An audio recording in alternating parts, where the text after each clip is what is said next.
Eu peço aos irmãos que abram suas Bíblias na carta aos Hebreus, capítulo 1, os versos de 1 a 4. Hebreus 1, de 1 a 4.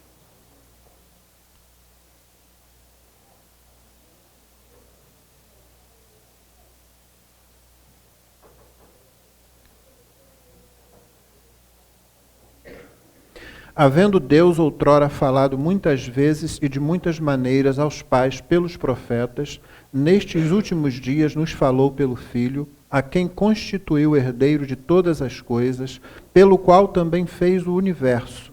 Ele, que é o resplendor da glória e a expressão exata do seu ser, sustentando todas as coisas pela palavra do seu poder, depois de ter feito a purificação dos pecados, assentou-se à direita da majestade nas alturas, tendo se tornado tão superior aos anjos quanto herdou mais excelente nome do que eles. Deus abençoe a leitura de sua palavra.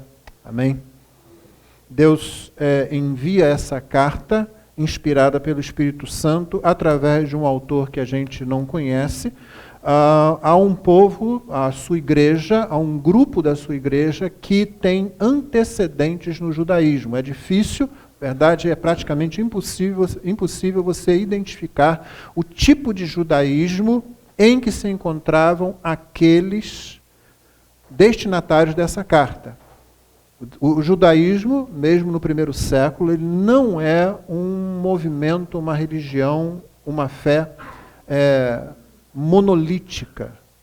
Há muitas divisões dentro dele. E à medida que você se afasta do centro em Jerusalém, ele toma colorações um tanto quanto diferentes, influenciado pela cultura grega, influenciado pela cultura romana, e também, naturalmente, pela dedicação de cada congregação aonde quer que se encontrasse uma sinagoga.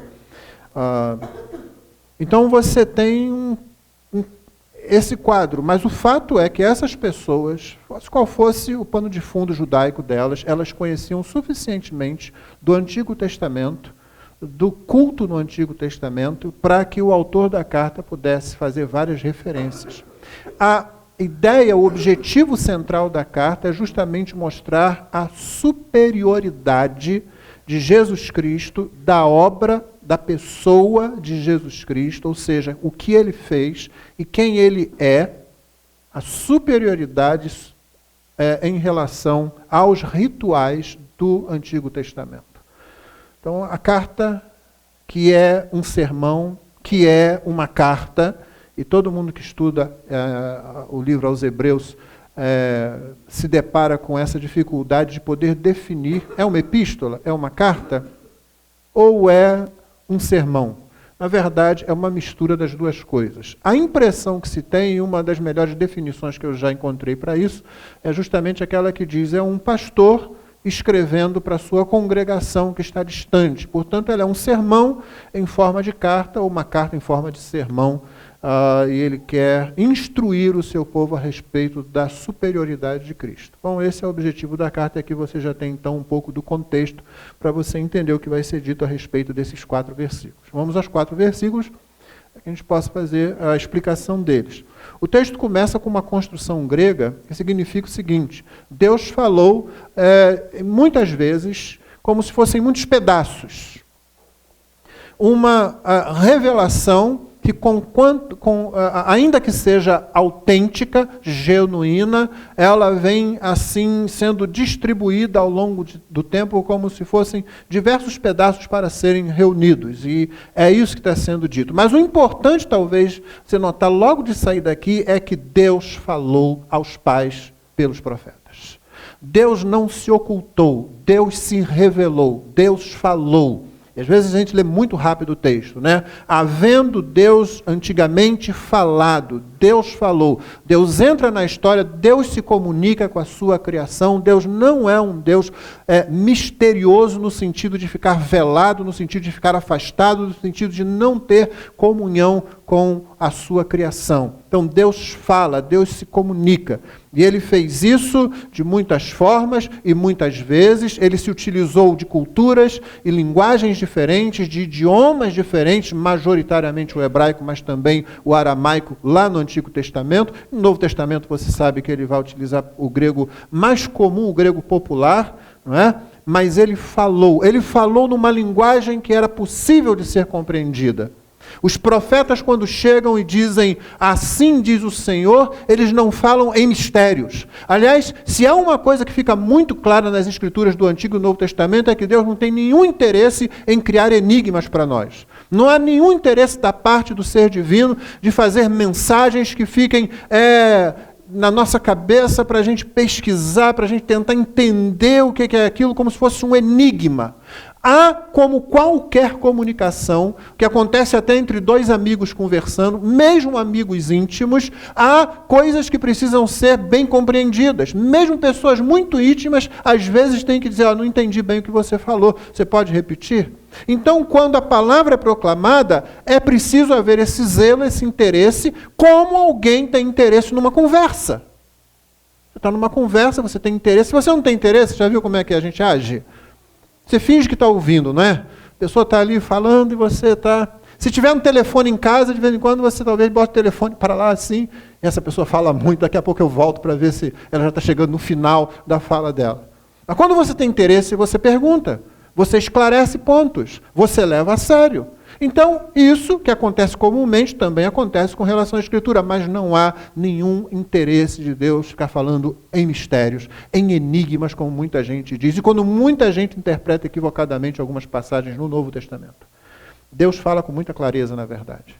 Perspicuidade, uma palavra que a gente não usa muito, mas que significa basicamente clareza, foi uma das características da Bíblia que os reformadores resgataram.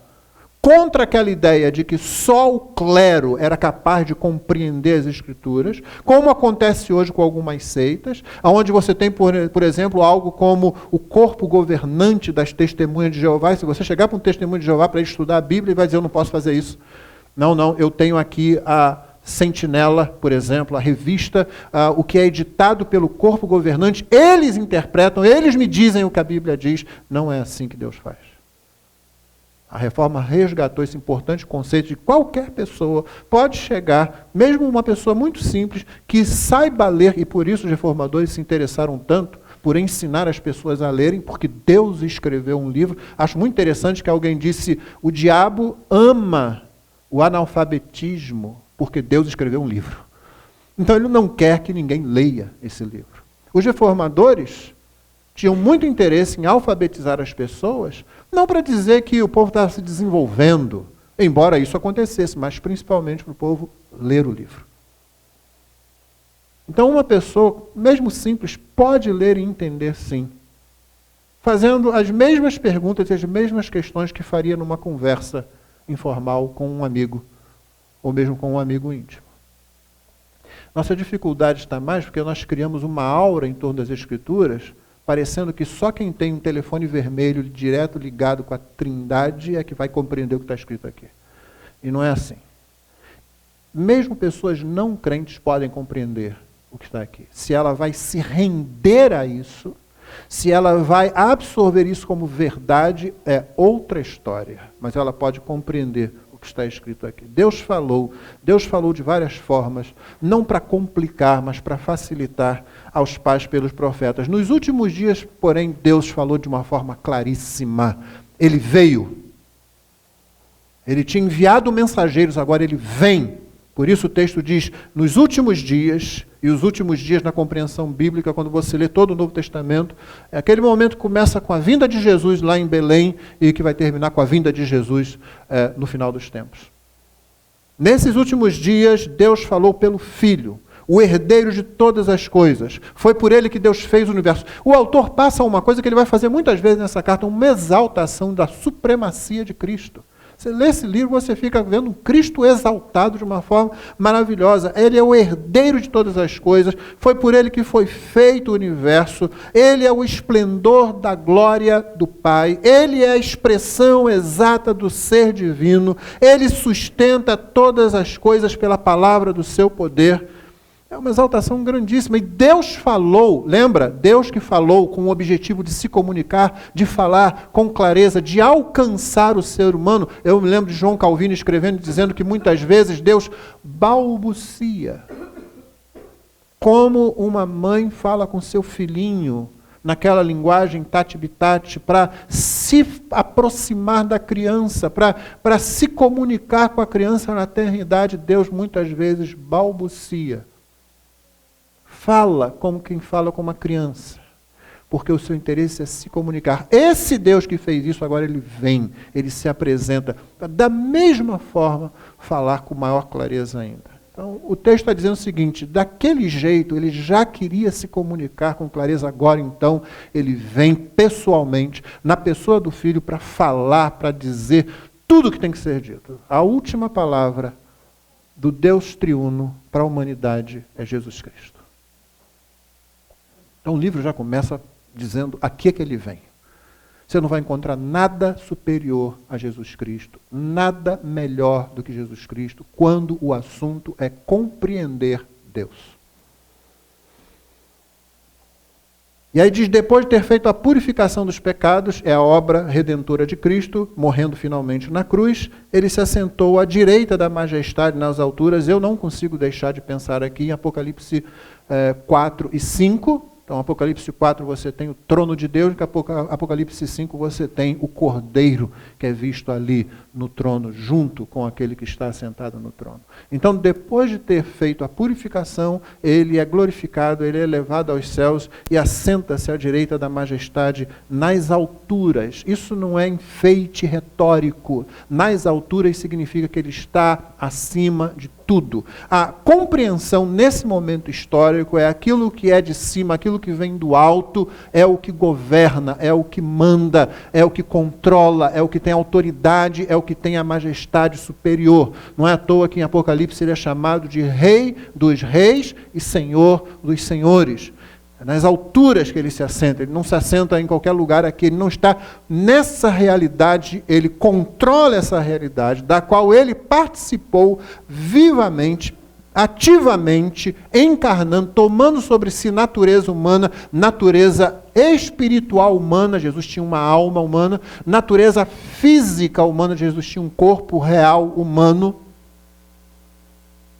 Ele participou, mas agora ele se assenta nas alturas sobre essa realidade, sobre qualquer outra realidade, sobre aquele universo que o versículo anterior acabou de dizer que ele criou, que foi criado por ele, através dele. E aí, tendo se tornado tão superior aos anjos quanto herdou mais excelente nome do que eles.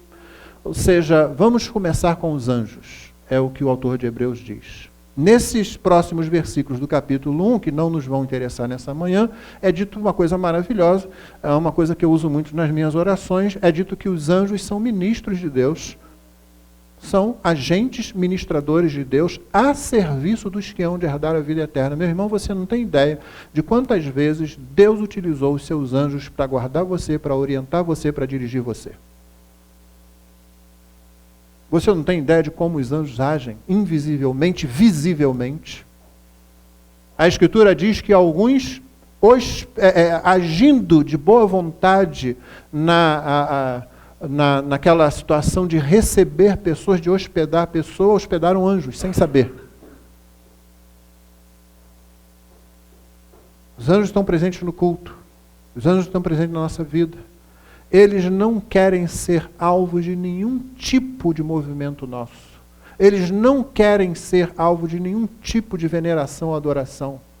Eles não querem ser buscados por nós. Nunca é dito busque os anjos de Deus. É dito que eles são ministros de Deus, a serviço dos que hão de herdar a vida eterna. Evidentemente, sendo seres tão gloriosos, estando presentes, tão próximos a nós, de vez em quando alguém comete o erro de colocar os anjos num lugar que eles não querem, que não lhes interessa, que não é o lugar deles. Por isso o autor começa logo falando: Jesus é superior aos anjos. Esqueça os anjos nesse aspecto, coloque o Senhor Jesus. Ele é superior. É isso que ele vai dizer no restante aqui. Então ele já começa a introduzir o primeiro assunto, a primeira comparação. Ele vai comparar Jesus com Moisés, ele vai comparar Jesus com os rituais do Antigo Testamento, ele vai comparar Jesus com o Melquisedeque, fazendo uma ligação entre Jesus e aquele rei misterioso que aparece lá em Gênesis e encontra Abraão. Enfim, ele vai fazendo comparações e sempre Jesus é superior, ele dá as razões porque Jesus é superior. Então aqui ele vai fazer o primeiro assunto dele, vai falar sobre os anjos, a superioridade de Jesus, e por isso ele já introduz o assunto assim. Então essa introdução é o início da carta aos Hebreus, falando sobre a revelação de Deus. Quando você estuda teologia, há 4 aspectos da revelação que são importantes. Eu já mencionei aqui, mas é bom lembrar. A revelação de Deus é histórica, a revelação de Deus é progressiva, a revelação de Deus é orgânica, a revelação de Deus é adaptável. Essas 4 palavrinhas são muito úteis. Os irmãos que já tiveram chance de ouvir talvez se lembrem, aqueles que não ouviram vão ouvir agora. Vou fazer um resumo rápido, mas elas são muito importantes realmente e muito úteis, como eu falei, para você lidar com a revelação e para você ver como Deus ama você. Como Deus se aproxima de você com interesse. Às vezes a gente chega no culto sem interesse. Às vezes a gente vem ouvir a mensagem dizendo: que parte chata. Estava tão bom cantando, a gente devia continuar cantando. Podia cantar bastante e falar só 5 minutos. Efetivamente, tem um monte de lugar por aí que faz exatamente isso. Deus, no entanto, se aproxima de você com muito interesse. Sempre. E é por isso que teólogos elaboraram essas quatro características da revelação para nos ajudar a compreender como Deus se manifesta e nos fazer ver como Deus nos ama, o interesse dele em se aproximar de nós. Então, primeiro, ela é histórica. Vamos lembrar, ela é histórica, ela é progressiva, ela é orgânica, ela é adaptável. Então, primeiro, ela é histórica. Isso significa que Deus entra na história. Acabei de falar isso agora, acho que não preciso nem me demorar muito. Porque algumas pessoas acham que Deus, sendo perfeito, sendo imutável, etc. e tal, não pode entrar na história que está em constante movimento. E aí são algumas questões filosóficas que são até muito interessantes, mas quando elas são honestamente analisadas e você considera o ser divino como revelado por ele mesmo nas Escrituras, porque o registro do que você tem sobre Jesus Cristo está nas Escrituras do Novo Testamento. Nas Escrituras do Antigo Testamento, a gente fala geralmente nas Escrituras judaico-cristãs por causa disso, né? As Escrituras do Antigo e as Escrituras do Novo Testamento, é aqui que se fala de Jesus Cristo. Então algumas pessoas dizem: não, Deus não pode entrar na história, porque Deus é imutável, porque Deus não se move, porque Deus... E elas não compreendem que Deus é tanto transcendente quanto imanente. E palavras chatas, né? A gente não gosta dessas palavras. Logo que vem essas palavras, a gente já desanima. Está vendo, pastor? É por isso que eu queria continuar cantando. Quando a gente fala de transcendência, imanência, não precisa se assustar com isso, não. A ideia é o seguinte: Deus realmente está acima e fora da sua criação. Ele não é a criação. Por isso nós dizemos sempre que existem só 2 entes: o Criador e a criação. O que não é o Criador é criação, o que não é criação é Criador. Não existe um universo em volta disso. O universo, como você acabou de ver, é também criação. Por isso, quando eu falo assim, pensa em Deus, imagina em Deus, a pessoa sempre erra, porque ela coloca Deus dentro de alguma coisa. Sei lá, ela pensa um espaço, né? Sei lá, o espaço sideral e tal, e bota alguma nuvem lá. Eu espero que você não coloque nenhum velho de barba sentado num trono, porque aí você foi muito longe mesmo. Mas geralmente a gente coloca uma coisa assim, já errou. Você teria que ser capaz, o que você não é capaz de fazer, de imaginar algo tão abrangente que tudo que você conhece, tudo que você sabe, e até o que você não sabe, estivesse ali dentro. Só que a gente ia colocar um limite nisso, porque a gente não consegue pensar de outro jeito. A gente tenta, mas fica muito vago o negócio.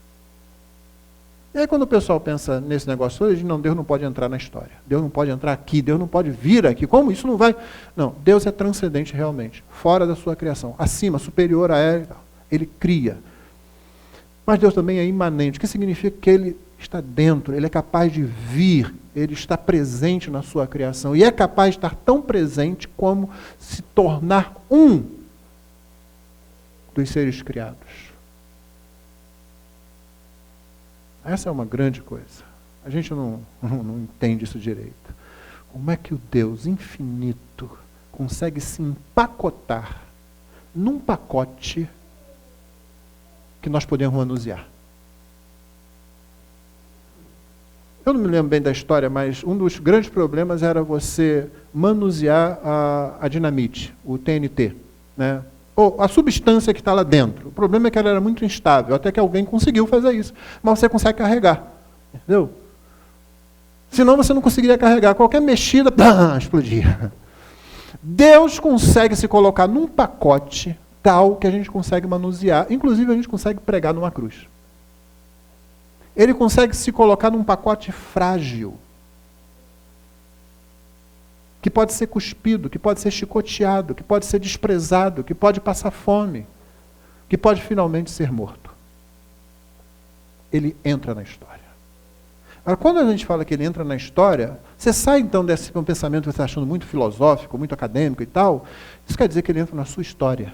Isso quer dizer que ele pode falar com você, isso quer dizer que ele pode vir, como de fato fez e falou com muita gente. João diz, nós tocamos da palavra da vida, nós encostamos, nós apalpamos, ele era carne e osso, ele não era uma imagem, ele não era uma fantasia, ele era uma pessoa humana. Com corpo e alma você podia tocar nele. João diz, nós damos testemunho disso, nós o encontramos. Ele entra na história desse jeito, ele é capaz de entrar na sua história, como qualquer pessoa é capaz de entrar na sua história quando tem contato com você. Não é assim? Sua esposa, seu marido, seu filho, entra na sua história, não é?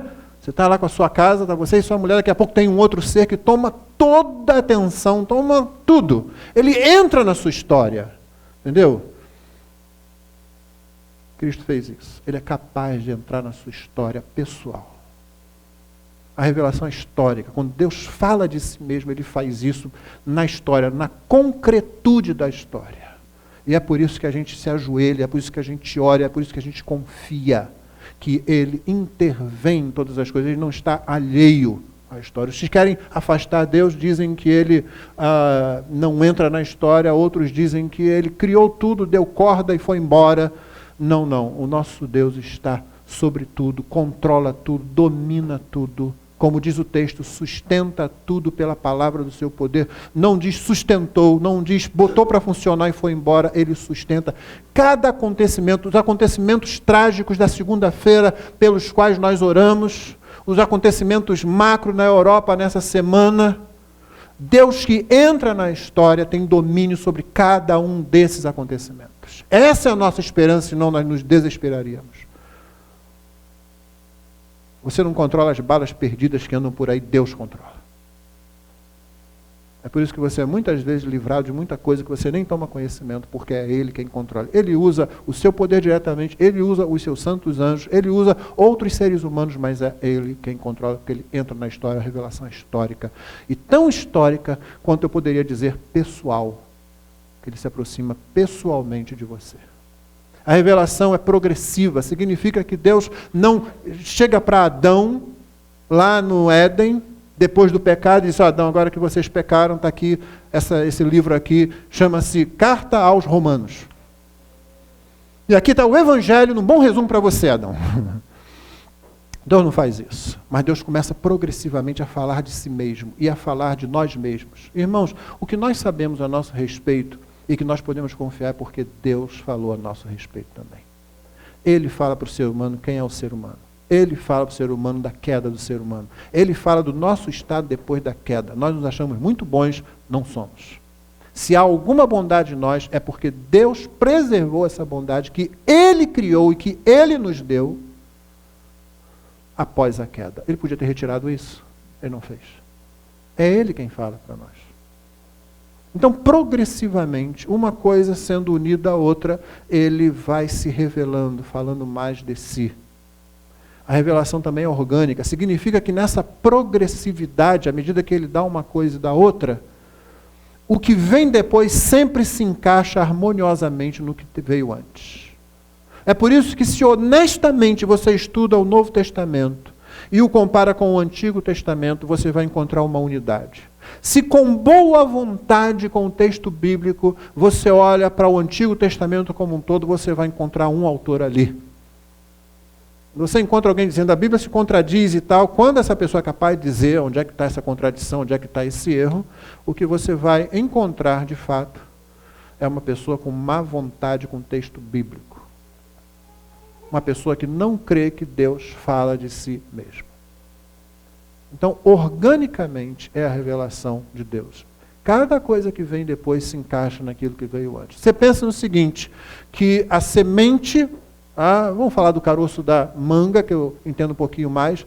Lá em casa havia 3 mangueiras, a gente gostava muito de manga, sempre, né? Então nós tínhamos algumas mangueiras lá em casa, e de vários tipos.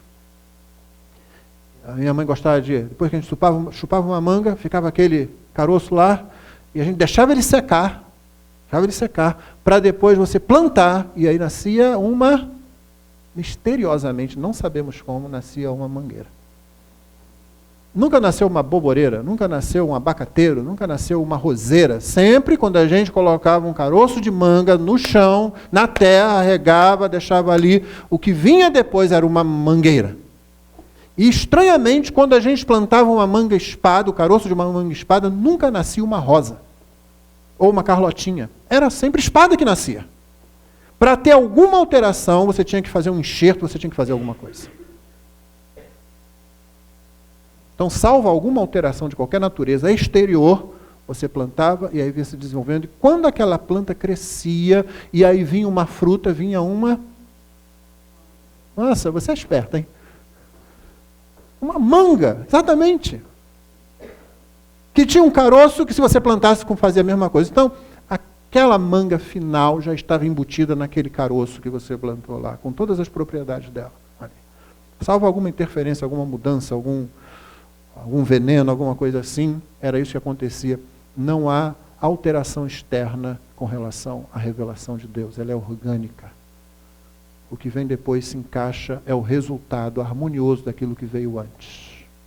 Finalmente ela é adaptável, que é um resultado disso que eu acabei de falar. Ou seja, qualquer ser humano poderia se aproveitar dela em qualquer época. Moisés, recebendo a luz que ele recebeu lá nos 10 mandamentos, lá com a lei, ele poderia ser beneficiado com salvação, atendendo, colocando a sua fé naquilo que Deus falou. E você, hoje, muitos anos depois, muitos séculos depois de Cristo ter morrido na cruz, é beneficiado exatamente do mesmo jeito. Você coloca a sua fé naquilo que Deus falou. E aqueles que estavam vivos quando Jesus fez seu ministério e morreu na cruz, são beneficiados do mesmo jeito, colocando a sua fé naquilo que Jesus falou. Foi isso que ele disse para Pedro, inclusive, não foi? Não é carne nem sangue, não é a capacidade humana que revelaram para você que eu sou Cristo, Filho de Deus, meu Pai que está no céu. O Pai que está nos céus é que revela a Moisés, é que revela a Pedro, é que revela a você hoje. Do mesmo jeito, Moisés tem que crer, Pedro tem que crer, eu e você temos que crer. Todos nós, em qualquer momento da história, a revelação é adaptável porque ela funciona. Ela dá certo, ela revela a Deus, ela fala da redenção, ela fala da criação, ela fala da salvação de Deus para qualquer pessoa na história. Posto isso, irmãos, quando você tem que enfrentar situações que sejam de alegria ou de angústia, situações que sejam micro ou macro, você precisa se lembrar que Deus se revelou para se aproximar de você. Deus não se revelou para te dar uma série de coisas para você fazer, uma lista de mandamentos simplesmente. Os mandamentos são revelação dele.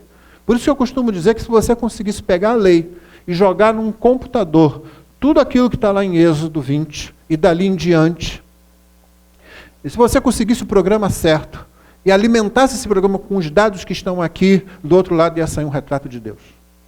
Ele se revela, ele fala de si, muito mais do que mandamentos. Faça isso, não faça aquilo, a lei apresenta Deus na sua majestade, na sua santidade, na sua bondade, na sua misericórdia, no seu amor, na sua justiça, na sua ira, no seu juízo, no seu domínio, na sua soberania. Ela apresenta Deus em todos os seus atributos.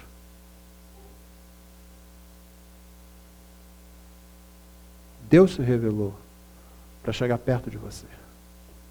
E Deus continua atuando na história, embora a revelação dele esteja completa aqui. Alguns aspectos dessa revelação ainda virão e alguma novidade, de algum modo, surgirão para nós ainda. Mas não se espante, não é nada que você não esteja acostumado. Quando Cristo nasceu em Belém, havia muitas coisas que se sabia com muita certeza. Por exemplo, que ele nasceria lá em Belém. Você podia não saber a casa, você não podia saber o lugar exato em Belém, mas está escrito. Tanto que aqueles reis chamados magos, né?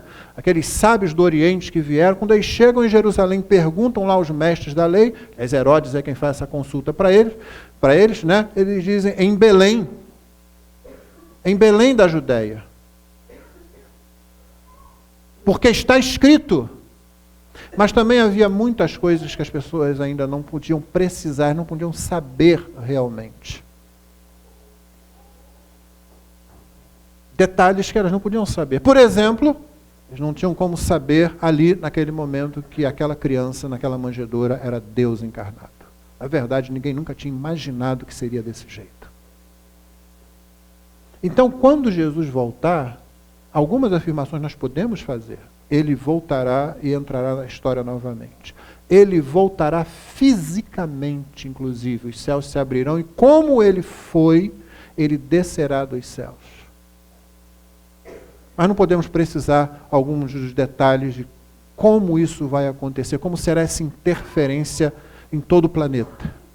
Então, como eles antes, nós também temos certeza de algumas coisas e algumas afirmações podemos fazer, e outras são detalhes, né, que estão em torno disso que a gente não tem como controlar, porque Deus não se interessou também em dizer isso para nós. Então, isso não é necessário, esses pequenos detalhes. O importante aqui, irmãos, é que seja o acontecimento micro, seja o acontecimento macro, Deus se revelou para se aproximar, para nos falar, para nos puxar para si mesmo. O interesse de Deus em se revelar é nos levar para junto de si. Então, aconteça o que acontecer na sua vida, pode ser dentro da sua casa, só entre você e seu cônjuge, só entre você e seu pai, só entre você e seu filho, pode ser fora da sua casa, pode ser no seu trabalho, pode ser na sua escola, pode ser um acontecimento global, alguma coisa que tome conta do mundo todo. A razão de Deus ter se revelado e falado de si mesmo é porque ele tinha interesse redentor. Por isso, em teologia, muitas vezes isso é chamado de história da salvação ou história da redenção. Deus veio salvar. Quando o anjo anuncia isso a José, ele diz: ele salvará o seu povo dos pecados deles. O que o diabo mais tenta roubar de você é a certeza de que Deus que fez tudo isso que eu falei aqui, essa revelação tão sábia, tão poderosa, tão maravilhosa, tão detalhista, tão abrangente, é que Deus não está atento ao que acontece na sua vida. É que Deus não está atento ao que acontece ao seu bairro, à sua cidade. É que de alguma forma ele perdeu o controle. De alguma forma alguém conseguiu driblar Deus e ter o controle das coisas. Posso falar mais. Deus não está interessado nos seus pensamentos mais íntimos. Aqueles que você tem que você não teria de coragem de revelar para o seu amigo mais próximo. Aqueles que fazem você pensar assim, nossa, se alguém soubesse que isso passou pela minha cabeça, não iam gostar mais de mim. Que é a razão, né, o medo de muita gente quando tem que confessar pecados. E dá até para entender, porque nós costumamos ser muito cruéis. Deus não é cruel nunca. Às vezes nós somos. Deus tem interesse nisso. Deus tem interesse na decisão que o Reino Unido tomou. Deus tem interesse na decisão que você vai tomar essa semana com relação a qualquer coisa. Os crentes que assim creem se aproximam de Deus com segurança. É por isso que o livro de Hebreus vai dizer: aproximemo-nos com confiança. Cheguemo-nos com confiança ao trono da graça. Quando você ora, irmãos, por quaisquer assuntos, isso tem grande influência na sua vida, na vida das pessoas por quem você ora, na vida do mundo inteiro. Mas o diabo tenta roubar isso de você. O seu pecado funciona para roubar isso de você. É quando o crente descobre que ele realmente pode descansar em Deus com cada coisa que acontece, embora nossos sentimentos vão sempre estar envolvidos, nós sempre vamos ficar tensos. Por isso Deus nos abençoou, inclusive com a congregação, com família, com amigos, com irmãos.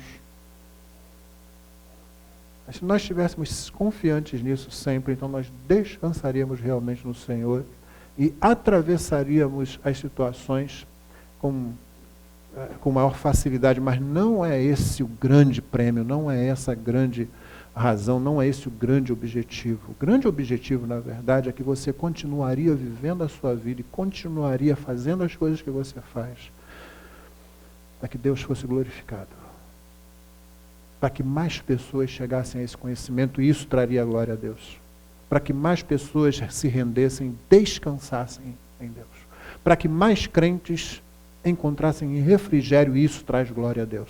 Quanto mais você usufrui de Deus, mais Deus é glorificado. Então não é uma questão de eu vou ter uma vida melhor. Embora isso que vai acontecer, mesmo se você estiver numa prisão, em Filipos, com os pés presos no tronco, as costas lenhadas, injustamente sem julgamento. Mesmo numa circunstância dessa, você certamente enfrentaria isso melhor, a ponto de cantar com toda essa situação.